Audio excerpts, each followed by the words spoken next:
What you say is so. Buddha said, "We are what we think. All that we are arises with our thoughts.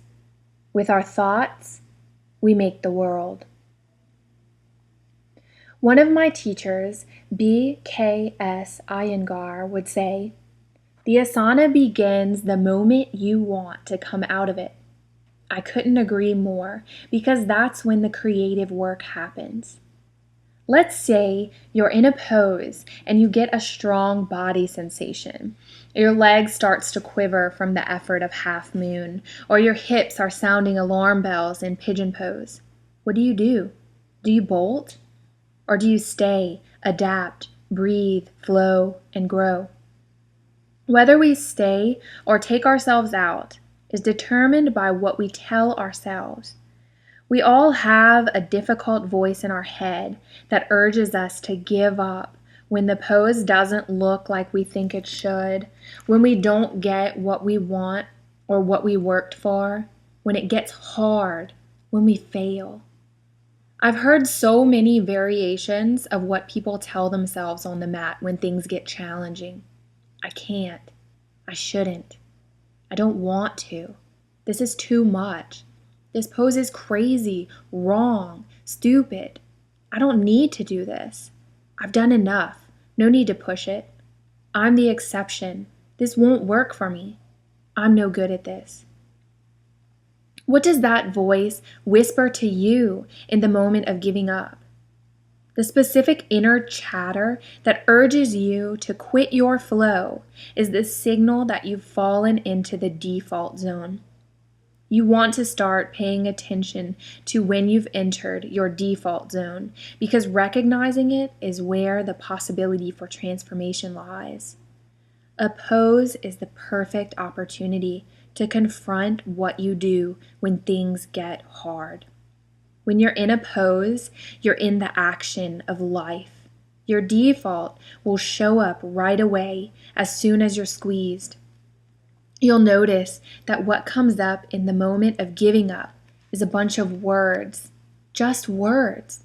You give words their power. You act and don't act based on all the conversations in your head. You empower those conversations and then act accordingly.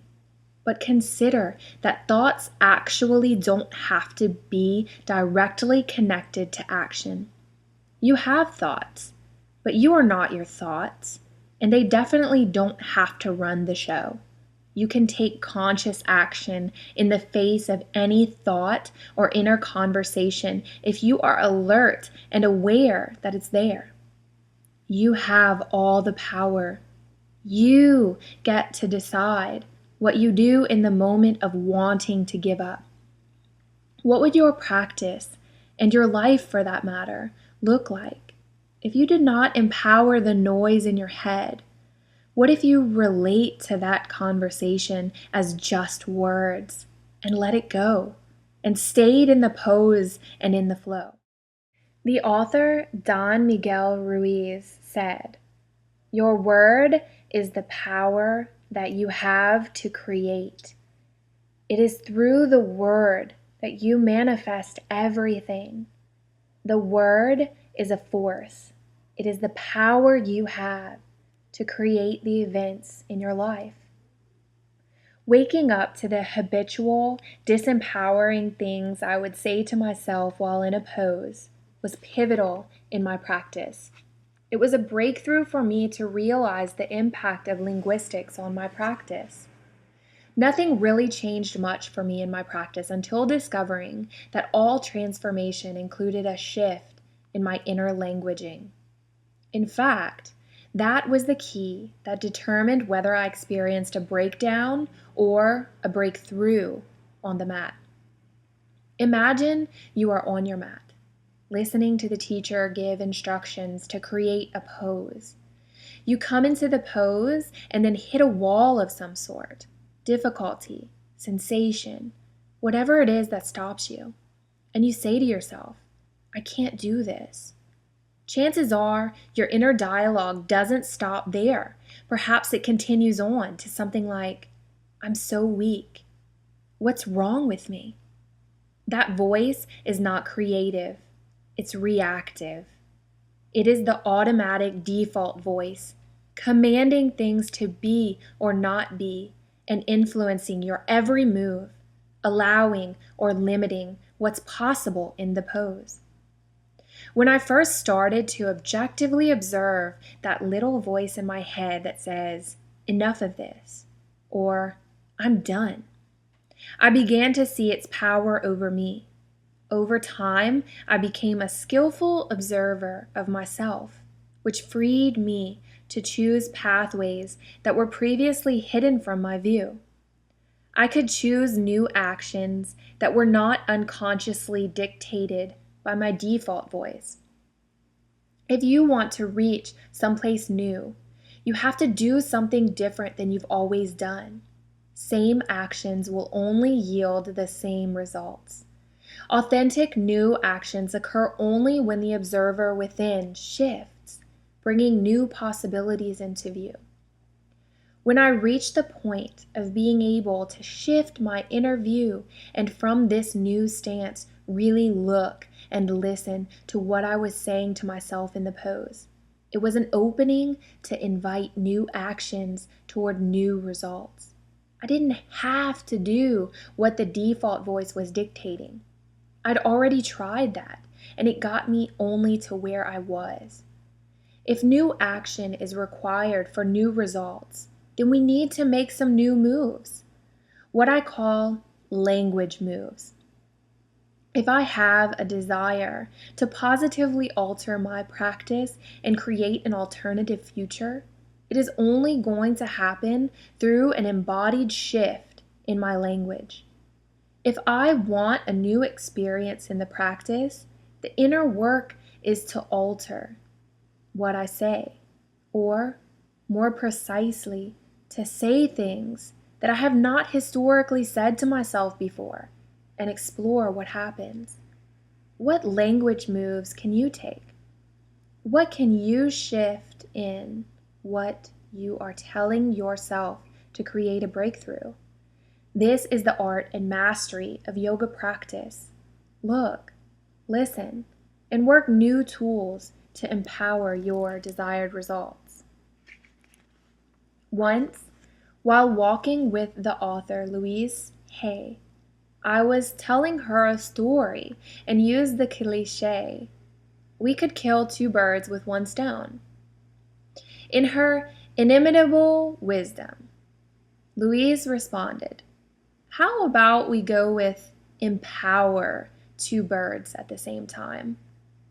What she was speaking to is the power of choice.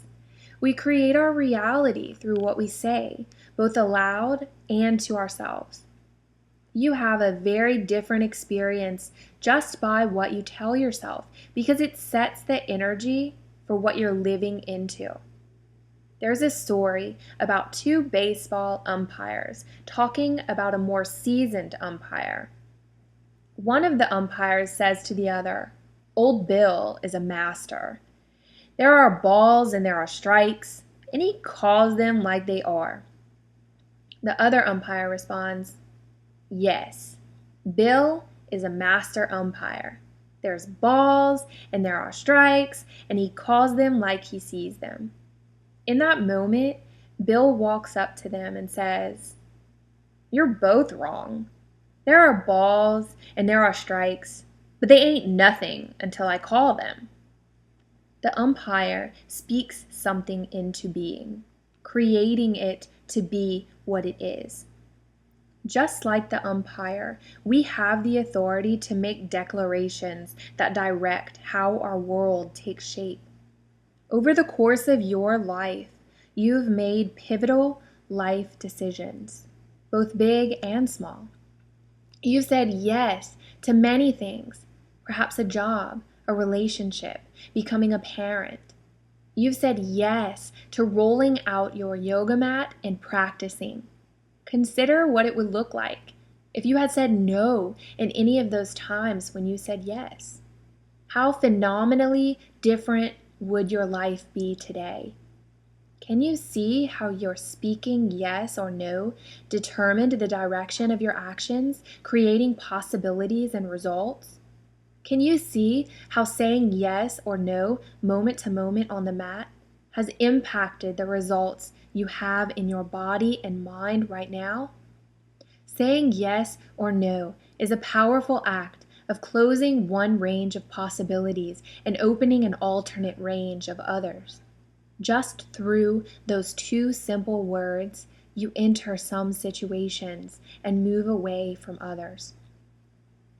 We are always and in all ways constructing results out of what we say. At some level, we already know this. It is the obvious, but it is so obvious that we often miss its power to profoundly transform a moment, a pose, or our lives. Human beings assess everything. We assess ourselves and other people constantly. We assess our practice, our bodies, our emotions, our poses. This isn't good or bad per se, but it does have an impact. When our assessments live in our minds as truth, we get stuck with them and whatever energetic vibration they create in our bodies. Since we are always already assessing, it makes sense to develop skillfulness in how we do so. Let's begin choosing to assess in ways that ground us and empower our practice, giving us access to the results we want. The future impact of assessments we make now is often unseen. For example, let's say an aspiring yoga teacher named Jenny, who practices at her local yoga studio, joined my 40 Days to Personal Revolution program with a group of other yogis. And let's say Jenny ended up missing 3 yoga classes in a row for the first week. Let's say that actually happened. It is a fact, and her missing those classes could be proven true or false. On its own, that fact has no particular emotional flavor. It just is. Jenny missed 3 classes. But if we say, Jenny missed 3 classes, and add that Jenny is unreliable and uncommitted, then this adds a subjective personal assessment about Jenny, which moves it toward a prediction of Jenny's future behavior and could alter other people's view of Jenny as a yogi and person. If I assess Jenny as unreliable and not committed, and in the future she wants to be on the senior teaching team at her studio, guess who the studio owner doesn't select? Jenny. Why? Because the assessment of her in the past as unreliable influenced others' view of her potential actions in the future. Our public persona gets created like this inside of community with others. But let's look at how we also do this to ourselves. Typically, when teaching a workshop, I will have a full classroom of people laid out mat to mat. That's a factual, verifiable description of the distance between mats and the number of bodies on those mats. If it is a large room, one might add the assessment that the room was spacious. Yet, someone else could assess that room was cramped. In both cases, we could say that these are our subjective assessments, opinions, and judgments that form our beliefs about the room. What if I said, all right, let's get to the truth here. What's the bottom line? Is the room spacious or is it cramped? Some people might immediately agree with the assessment. The room is cramped with people packed in like sardines. Others may just as quickly say, well, anybody can see that the room is spacious with a lot of people intimately connected. In reality, the room doesn't have a property in and of itself of spaciousness or crampedness. The room just is. In the realm of what I call physicalness, there is tangible measure. The room has a certain number of square feet within its walls, and we can count the number of bodies in the room.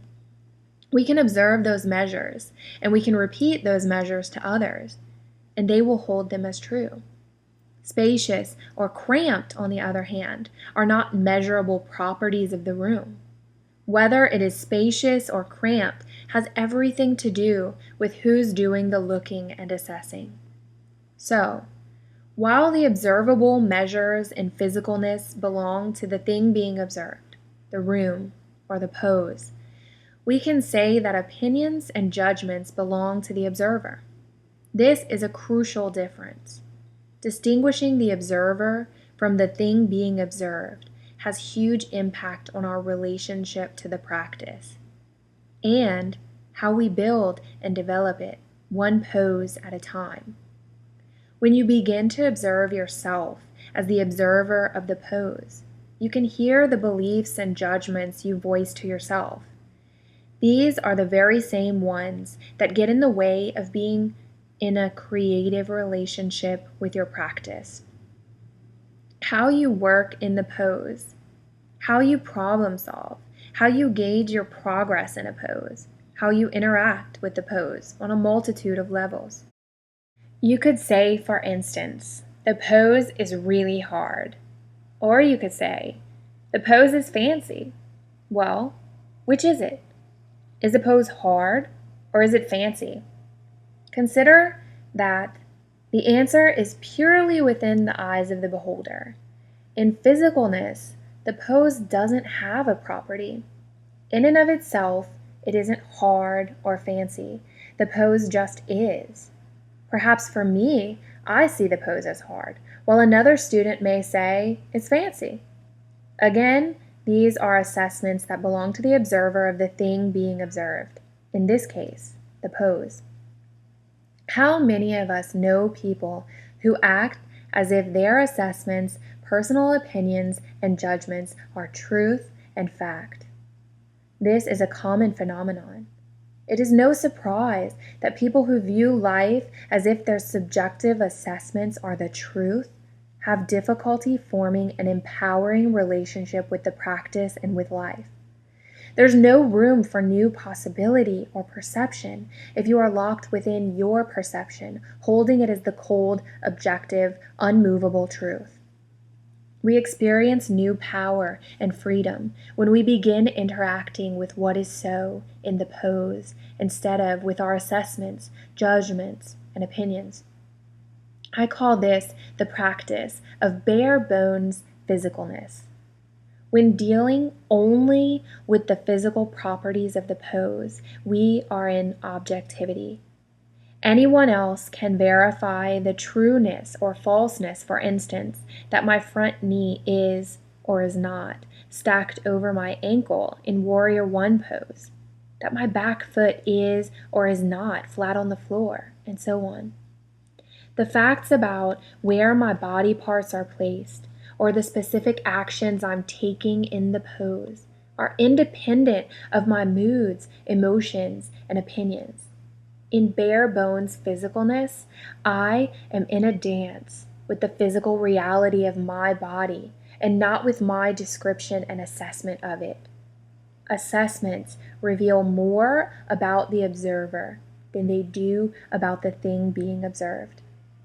This is what I believe Mr. Iyengar was leading us to when he said, "The pose begins in the moment that you want to come out of it." Right here and now in the pose is an opportunity to learn something about yourself, the observer, and a chance to use language as a tool to transform your experience and yourself. The good news is that there is always space for another assessment if you allow for it. It's good to know that how I assess the pose is greatly influenced by my personal standards, expectations, moods, and emotions.